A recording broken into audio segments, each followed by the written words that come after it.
Okay lang pa ako saglit.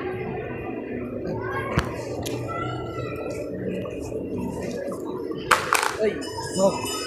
Hirap ng buhay, bro, no? Tanginan yan.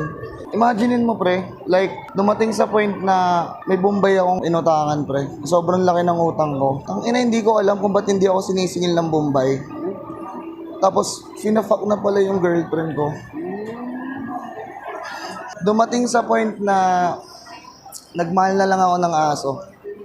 Like, parang gusto ko na lang i-fuck yung aso. Kasi hindi ko na alam yung sense ng buhay ko dito eh. Like, ngayon, tinan mo, nahihirapan ako, nalalaglagan ako ng mga gamit. Kasi stress na ako talaga eh. Hindi mo lubos may... Nagkaroon ng business yung tatay ko tol eh. 10 years old ako. May business yung tatay ko dyan. What the fuck? I don't know what to do. Like, hindi ko na alam yung gagawin ko. ano? Bibili ako. Salamat tol. Thank you so much.